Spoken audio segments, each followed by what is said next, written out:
میدان محشر کا مختصر خاکہ۔ دنیا اپنی رفتار سے چل رہی ہوگی، اچانک ایک ہولناک سور پھونکا جائے گا اور ہر چیز فنا ہو جائے گی سوائے رب ذوالجلال کے۔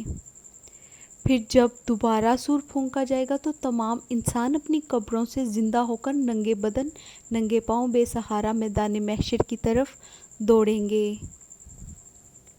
یہ میدان شام کے علاقے میں قائم کیا جائے گا۔ ہر شخص اپنے اعمال کے مطابق اٹھایا جائے گا اور فرشتے اسے گہرے میدان حساب کی طرف لے جائیں گے۔ وہاں نہ حسب و نسب کی کوئی برتری ہوگی، نہ عہدے اور رتبے کی کوئی حیثیت۔ دنیا میں کی گئی ہر نیکی اور بدی سامنے رکھ دی جائے گی اور ہر شخص کو اپنے اعمال کا جواب دینا ہوگا۔ اس دن دھوکہ بازوں کے چہرے فاق ہوں گے، ظالموں کے سر جھکے ہوں گے اور متکبرین خوف سے لرز رہے ہوں گے۔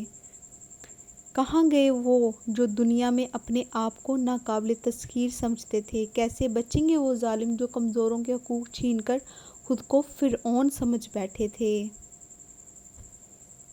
آج کوئی چالاکی، کوئی فریب، کوئی سفارش کام نہیں آئے گی۔ صرف اعمال کا وزن ہوگا اور فیصلے کا دن ہوگا۔ اگر آپ نے ابھی تک ہمارے چینل کو سبسکرائب نہیں کیا تو ہماری حوصلہ افزائی کے لیے چینل کو سبسکرائب کر لیں۔ جزاک اللہ۔